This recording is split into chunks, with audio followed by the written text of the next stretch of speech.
नमस्कार, मी संकेत आवटे. कर्ज घेऊन श्रीमंत बनता येतं. हो, कर्ज घेऊन किंवा कर्ज असणारे सगळेच लोक श्रीमंत होऊ शकतात. कर्जाकडे बघण्याचा दृष्टिकोन आपला आता लवकरात लवकर बदलायला पाहिजे. आता जर बघितलात ना तर रेपो रेट कट करण्यात आला, 25 बेसिस पॉईंटनी इंटरेस्ट रेट कमी करण्यात आले, म्हणजे 0.25% व्याजदर कमी झाला. ही पहिली गोष्ट. आपला जो इंटरेस्ट रेट होता 6%वर, तो आता आपल्याला 6.25% दिसतो, कारण 6%वरून तो वाढवत वाढवत आपण पुढे गेलेलो होतो, परत तो खाली आला. म्हणजे काय, 6.5 वरून आता तो 6.25 दिसतो. तो अजून कमी होणार. जेव्हा आपला देश ग्रो होत असतो तेव्हा पैसा स्वस्त अवेलेबल करून देणं देशाची गरज असते. समजून घ्या, जर एखादा बिझनेस 10%, 15%, 20% प्रॉफिट मार्जिन ठेवतोय, त्याला किती पैसे मिळत आहेत? 15%. 1 कोटीचा धंदा केला तर त्याचं 15 लाख रुपयांचं प्रॉफिट होणार आहे, 12 लाख रुपयांचं होणार आहे किंवा 10 लाख रुपयांचं होणार आहे. काही बिझनेसेसचं 20% म्हणजेच 20 लाख रुपये होणार आहे. हा बिझनेस उभ्या करण्यासाठी मी लोन तरी घेणार. हे जे लोन आहे ते मला 10, 12, 15% अवेलेबल होतं. बिझनेस लोन बद्दल मी बोलतोय, होम लोन नाही. हे जे बिझनेस लोन आहे ते माझं ओव्हरऑल प्रॉफिट घरी घेऊन जातो. म्हणजे मी खिशामध्ये काय ठेवायचं? जरी समजा मला 12% लोन मिळालं तरी सुद्धा टोटल EMI माझा 20-25% टोटल गेनचा मला पे करावा लागतो. परिणामी माझ्या खिशामध्ये काहीही शिल्लक राहत नाही. आणि म्हणूनच अमेरिका वगैरे ग्रो होण्यामागचं कारण ते आहे. 2%, 1%, अर्धा टक्क्यांनी पैसे अवेलेबल होतात बिझनेसेससाठी. त्यामुळेच त्यांनी फास्ट ग्रोथ दाखवली. इंडियामध्ये सुद्धा तेच होणार, त्याशिवाय देशाला दुसरा पर्याय कुठलाही नाही. म्हणून ड्रास्टिकली आपल्याला आपले इंटरेस्ट रेट फॉलो होताना पाहायला मिळतील. आता मल्टिपल कॉम्बिनेशन मी तुम्हाला सांगतो. हाच आकडा मी गरीब, हे श्रीमंतासाठी किंवा हे गरीबासाठी, हे माझ्यासाठी नाही वगैरे वगैरे डोक्यातनं काढून टाका. तुम्हाला जे आकडे पाहिजेत तुमचं तुम्ही तुमच्या हिशोबाने फिट करा. मी एक नॉर्मल मिडल क्लासच्या हिशोबाने बोलतोय. एक 60 लाख रुपयांचं आपण घर वगैरे घेतो किंवा XYZ कुठलीही गोष्ट मी तुम्हाला सांगतोय, तर एक 60 लाख रुपयांचं आपलं लोन आहे असं मी इमॅजिन करतोय. हे जे लोन आहे 8% व्याज दराप्रमाणे मला मिळालंय. 20 वर्षांसाठी केलेलं आहे. यासाठी मला पे करावं लागेल 50,000 रुपयांचा EMI, म्हणजेच दर महिन्याला मला 50,000 रुपये पे करावे लागतील. हे मी 20 वर्षांसाठी पे करतोय. ओव्हरऑल माझ्या खिशातून जाणार आहेत 1,20,00,000 रुपये. 60 लाखाच्या बदल्यात मी 1,20,00,000 रुपये पे करतोय, डबल अमाऊंट. बरं, आता या सगळ्याची जादू काय आहे? हे कुठल्याही प्रकारे रेकमेंडेशन नाही बरं का. म्हणजे प्रत्येकानं लोन घेऊन काहीतरी करायलाच पाहिजे, लोनशिवाय पर्याय नाही वगैरे वगैरे जर तुमच्या डोक्यात असेल तर काढून टाका. फक्त मी एज्युकेशन पर्पजसाठीच सांगतोय की कसं चालू शकतं. आता याला परम्युटेशन कॉम्बिनेशन कसे कसे असू शकतात? समजा माझं ऑलरेडी लोन आहे आणि ते लोन रिपेमेंट करण्यासाठी माझ्याकडे पैसा पण अवेलेबल आहे. मग याचा अर्थ अननेसेसरी ते रिपेमेंट करून लगेच संपवण्याची गरज नाहीये. थोडंसं आपण स्लोली अजून काही गोष्टींचा विचार करू शकतोय. सांगतोय 1 by 1 प्लॅन मी तुम्हाला सांगत पुढे जातोय. या 60 लाखाचं नियोजन मी कसं करणार आहे बघा. पहिली गोष्ट, आलेले 60 लाख रुपये मी इन्व्हेस्ट केले म्युच्युअल फंडमध्ये. इंटरेस्ट रेट काही असू शकतो, सब्जेक्टेड टू मार्केट रिस्क. मार्केटमध्ये काही हाल चालू होईल. 20% मिळेल, 22% मिळेल, 15% मिळेल, 18% मिळेल. मी ॲव्हरेज एक पहिल्यांदा 18% पकडतोय. नंतर आपण ते कमी करूयात, वाढवून बघूयात. सगळ्या गोष्टींचं कॉम्बिनेशन होऊन जाईल, म्हणजे आपल्याला ते बरं पडेल प्रत्येक गोष्टीबरोबर त्याला रिलेट करण्यासाठी. समजा माझं वय आहे 30 वर्ष, मी पुढे ते इन्व्हेस्टमेंट करत जातोय. आता यामध्ये बरेच कॉम्बिनेशन सांगणार आहे मी, लक्ष देऊन ऐकणं गरजेचं आहे. हा व्हिडिओ बिलकुल स्किप करू नका, मॅक्सिमम लोकांपर्यंत पोहोचवा. खूप जास्त व्हॅल्यू आहे यामध्ये, विसरू नका. 60 लाख रुपये माझी इन्व्हेस्टमेंट झाली. हे 60 लाख रुपयामधले मी 2 ऑप्शन करणार आहे. एक तर मला EMI पे करायचं आहे 50,000 रुपये पर मंथ, जो आपण मगाशी बघितला होता. 12 महिन्याची अमाऊंट किती झाली? 12×5 = 60. 6 लाख रुपयाचं व्याज मला दरवर्षी पे करायचं आहे. पहिली गोष्ट. दुसरी गोष्ट, मी एक 5 लाख रुपयांची पॉलिसी घेणार आहे. का घेणार आहे माहिती आहे? या 5 लाखाच्या पॉलिसीला मला लाईफ कव्हरना ऑलमोस्ट 60 ते 70 लाख रुपये मिळतो. आता त्याची गेम पण तुम्हाला सांगतो. तुम्ही म्हणाल कशाला हो, सगळेच आपण मार्केटमध्ये टाकूया, ते घ्यायची गरज नाही. कॉम्बिनेशन असायला पाहिजे. मी जिवंत असेन तर आणि नसेन तर तरी सुद्धा रिस्क नको आहे मला. मार्केटमध्ये इन्व्हेस्टमेंट केली, हेज का बाय करता तो? मार्केट जर खाली गेलं ना, फसायला नको म्हणून मी हेज बाय करून ठेवलाय. रिस्क कुठलीही नको. मग मी काय केलं, 5 लाखाची एक पॉलिसी घेतली. या पॉलिसीमधून काही रिटर्न गॅरंटीड मिळणार आहेत. कसे मिळणार आहेत? समजा 5 लाखाचा पॉलिसी, मी एक टाटाचा प्लॅन एक्झाम्पलसाठी घेतलाय. तुम्हाला आमची जर मदत हवी असेल तर या नंबरला कॉल करा, असा प्लॅन बनवून मिळेल तुम्हाला. 5 लाख रुपयांची मी इन्व्हेस्टमेंट केली. हे 5 लाख रुपये त्यांना मी दरवर्षी देणार. किती वर्ष देणार? 12 वर्ष देणार. बरं, त्याच्या बदल्यात मला काय मिळणार? 2,12,000 रुपये मिळणार. किती वर्ष मिळणार? तर ऑलमोस्ट 30 वर्ष मिळणार. म्हणजे पुढची ही करंट माझी 30 वर्ष मला हे 2,12,000 मिळत जाणार. बरं, हे मिळाल्यानंतर याची मॅच्युरिटी पण आहे बरं का. म्हणजे याची जर मॅच्युरिटी तुम्ही बघितली 84 लाख रुपये, 1 2 3 4 5 हा आकडा सुद्धा मी ते टाकून देतोय. म्हणजे मला हे 84 लाख सुद्धा मिळणार आहेत. दोनही गोष्टी मिळाल्या. ऑलमोस्ट 12 60 लाख रुपये मी भरले, डायरेक्ट मला इथं 84 लाख पण मिळाले आणि हे 2,12,000 रुपये प्रमाणे ऑलमोस्ट हे 65-66 लाख रुपये पण मिळाले. पण याच्याबरोबर जेवढं मी कर्ज घेतलंय तेवढाच मला सिक्युरिटी पण मिळाला. म्हणजे जर बरं वाईट झालं ॲट अ टाइम 50-60 लाख रुपये 70 लाख रुपये मला मिळणार आहे. त्याला ऑलमोस्ट 75 लाखाचा कव्हर आहे. आपण राऊंड फिगर 60 लाख रुपये पकडून चालू करणार. आपण 60 लाख रुपयांचं लोन घेतलंय म्हणून मला 60 लाख लगेच मिळणार. 2 मिनिटात रिपेमेंट, विषय खाल्लाच. 60 लाख लोनचे तसेच राहिले, एक्स्ट्रा अमाऊंट पण मिळाली. डेथ झाली तर पण कोण निगेटिव्ह विचार करणार आहे का स्वतःबद्दल? नको, काही व्हायलाच नको आहे आपल्याला. काहीच होणार नाही, आपण 100 वर्ष जगणार आहे. म्हणजे काय, 2,12,000 मला मिळत राहणार. पण आता तुम्ही म्हणाल जर 2 गोष्टी आल्या ना मागे, 5 लाख रुपयांचा प्रीमियम, 6 लाख रुपयांचा EMI, कुठून भरायचा? विड्रॉल लावायची. म्हणजे 5 लाख रुपयांचा तुमचा प्रीमियम प्लस 6 लाख रुपयांचा EMI असं मिळून 11 लाख रुपये होतात. हे 11 लाख रुपये मी इथे विड्रॉल लावले. किती वर्ष? 12 वर्ष. पण 12 वर्षानंतर हा प्रीमियम भरायचं बंद करायचं आहे. म्हणजे फक्त 6 लाख रुपये मला लागणार आहेत. ते 6 लाख रुपये तुम्हाला इथं दिसत आहेत. मी फक्त 6 लाख विड्रॉ करणार. किती वर्ष? 20 वर्ष. मी तर 21 पकडलेत, कारण आपण इमॅजिन करतोय पुढच्या वर्षीपासून या सगळ्या गोष्टी आपल्याला करायच्या आहेत, राईट. म्हणजे 21व्या वर्षीपर्यंत हे गेलं. मग हे 6 लाख रुपये निघत राहिले. बट आता इंटरेस्टिंग फॅक्ट काय आहे, या फंडची व्हॅल्यू काय? या व्हॅल्यूतनं ही अमाऊंट वजा होत राहणार. बॅलन्स अमाऊंट माझ्याकडे at the end of 20 years 7,79,00,000 रुपये शिल्लक राहतात, विच इज ह्यूज अमाऊंट. 60 लाखाचे ऑलमोस्ट मी 8 कोटी रुपये केलेत. जादू आहे साहेबी, खूप मोठी कंपाऊंडिंगची जादू आहे आणि हे आपण समजावून घेणं गरजेचं आहे. ह्यूज रिटर्न आपल्याला मिळतात.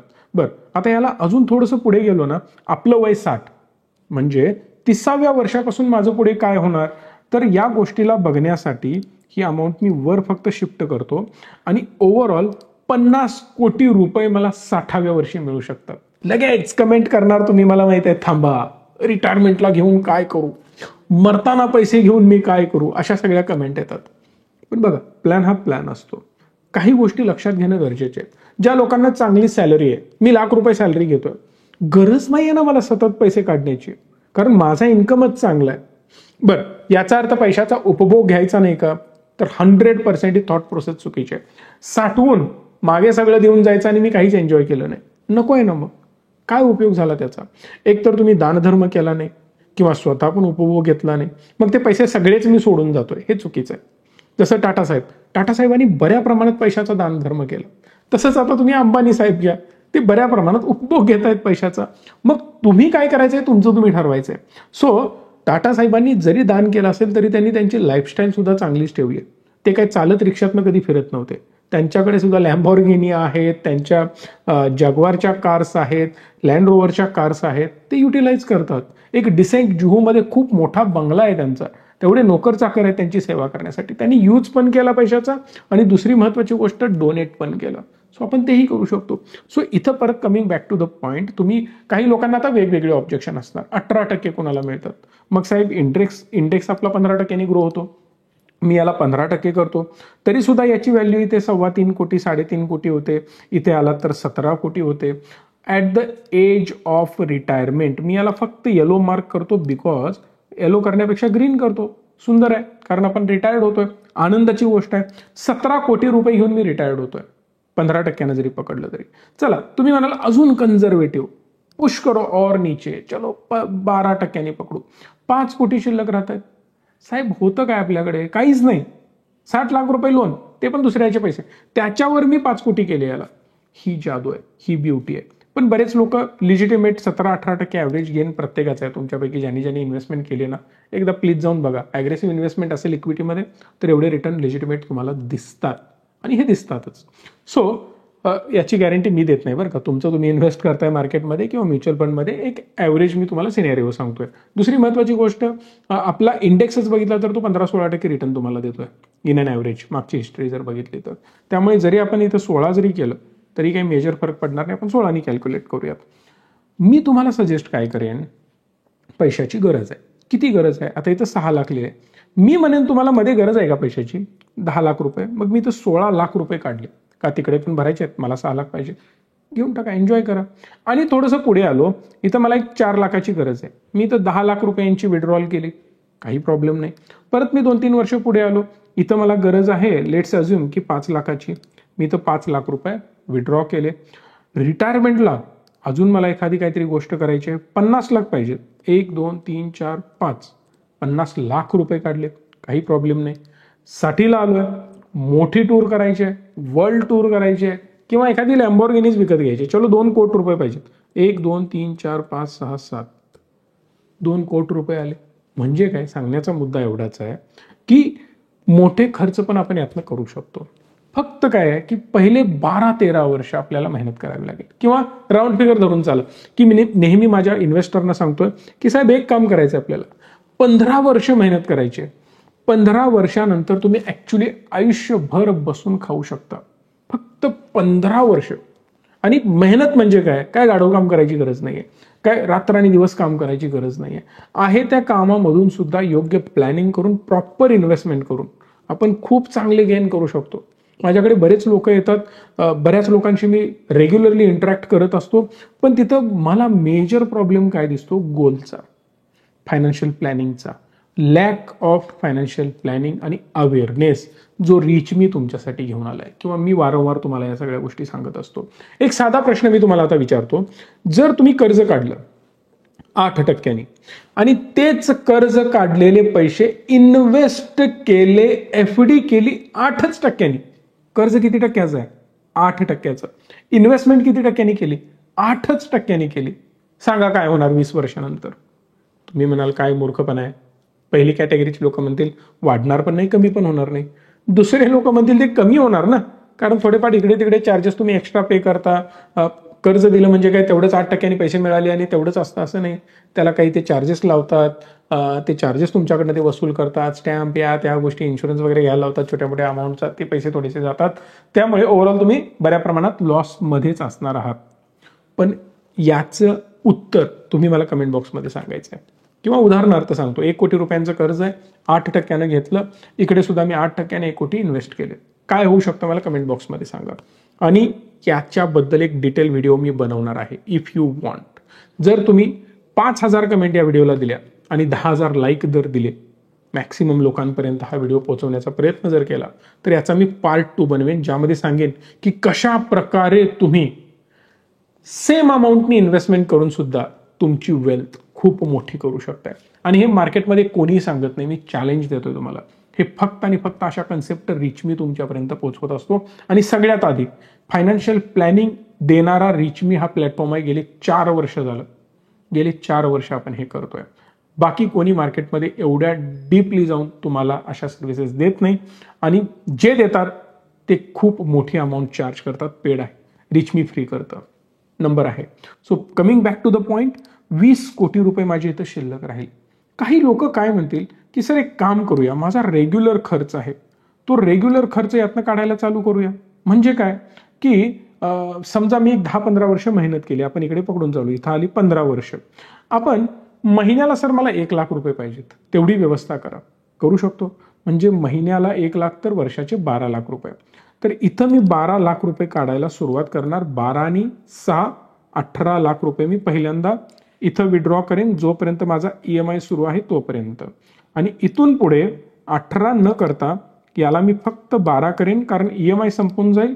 इथं माझे फक्त विड्रॉल चालू राहील 12 लाखाची. 12 लाख रुपये महिन्याला 1 लाख रुपये काढून सुद्धा माझ्याकडे ऑलमोस्ट 15 कोटी रुपये शिल्लक राहतात. आणि ही सगळी जादू एकाच अमाऊंटनी केली आहे. कुठल्या? या 60 लाख अमाऊंटने. सो आपण नेहमी जे लोनला घाबरतो, अननेसेसरी पॅनिक होतो, लवकर लवकर लवकर क्लिअर करू म्हणून ते क्लिअर करत बसतो, व्याजाचेच पैसे जातात, मुद्दल कमी होत नाही. हे बऱ्याच लोकांना माहिती नाही. अर्ली लोन क्लोजिंग एवढं सोपं नाही. सोपं नाही म्हणण्यापेक्षा फायद्याचं नाही असं आपण म्हणू शकतो. कारण बऱ्याच लोकांना हे माहिती नसतं की लोनचे रिपेमेंट्स कसे होतात. पहिला तुमचं व्याज कापून घेतलं जातं, मग हळूहळू मुद्दल कव्हर केली जाते. मग अननेसेसरी स्वस्त मिळालेला पैसा युटिलाइज करा ना. एक उदाहरण देतो. आता इंटरेस्ट रेट कट झालेत, याचा अर्थ तुमचा ईएमआय ऑटोमॅटिकली ड्रॉप झाला. इथं आपण ईएमआय 6 लाख रुपये पकडलाय वर्षाचा, महिन्याला 50,000. जर समजा आणि 25 बेसिस पॉईंटची रेट कट आली, 1,000, 2,000, 3,000 ईएमआय कमी होणार. आणि परत कमी आली तर अजून कमी होणार. आपल्याला भारत देशामध्ये येणाऱ्या 20 वर्षांमध्ये व्याजदर हा 4% आसपास, 3% आसपास घेऊनच जावा लागेल. जर आपल्याला डेव्हलप्ड कंट्री बनायचं आहे तर, अमेरिका चायना सोबत फाईट द्यायची आहे तर, मग त्या केसमध्ये तुमचे ईएमआय अजून ड्रॉप होणार. पण मला एक माहिती द्या, जर मला पैसा स्वस्त अवेलेबल होतोय, बँकिंग चॅनल चांगलं चालतंय, तर तो पैसा कोणतरी यूज करणार ना, बिझनेसेसमध्ये जाणार ना, बिझनेस अजून ग्रो करणार ना, त्यांचं प्रॉफिट मार्जिन अजून वाढणार, परिणामी स्टॉकमध्ये ग्रोथ होणार, परिणामी म्युच्युअल फंडचे रिटर्न अजून अग्रेसिव्हली दिसणार. या सगळ्या गोष्टी कन्सिडर करणं गरजेचं आहे. त्यामुळे भविष्य मला विचाराल तर जबरदस्त आहे, सोप्या भाषेमध्ये सांगेन. तुम्हाला जी माहिती हवी आहे, मदत हवी आहे, नंबर आहेच. या व्हिडिओला लाईक करा, मॅक्सिमम लोकांपर्यंत पोहोचवा. कन्सेप्ट कळू देत सगळ्यांना. आणि 60 लाखच आकडा डोक्यात ठेवायची काही गरज नाहीये. कुणाचं जे काही बजेट असेल त्याप्रमाणे तुमचं तुम्ही याच्यामध्ये मॉडिफिकेशन करा आणि स्वतःचं फायनान्शियल प्लॅन. एक प्रश्न विचारू का, तुम्ही ऑफिसमध्ये जाता, दिवसभर बसता, खूप सारं काम करता, ऑफिससाठी प्लॅन करता, करेक्ट आहे, एवढी वर्ष करत आलं. पण कधी घरी येऊन तुम्ही 15 मिनिटं तरी बसून स्वतःचं आर्थिक नियोजन, फायनान्शियल प्लॅनिंग कधी केलं? कधीच नाही. मोठे मोठे सीए लोक सुद्धा किंवा मोठे प्रोफेशनल लोक सुद्धा माझ्या चॅनलला व्हिजिट देतात, व्हिडिओज बघतात. तुम्ही सुद्धा मला कमेंट बॉक्समध्ये सांगा, तुमच्या आयुष्यामध्ये तुम्ही किती वेळेला स्वतःचं फायनान्शियल प्लॅनिंग एका पेपरवर बसून केलं? बऱ्याच लोकांनी म्हणण्यापेक्षा 99.9% लोकांनी हे केलेलं नसणार आहे, याची मला खात्री आहे. त्यामुळे हे आत्ताच करा, आमची मदत घ्या आणि या व्हिडिओला मॅक्सिमम लोकांपर्यंत पोहोचवा. प्रत्येक जण आर्थिकदृष्ट्या संपन्न व्हावा हीच आमची एक प्रामाणिक इच्छा आहे. धन्यवाद. Stay tune and stay positive.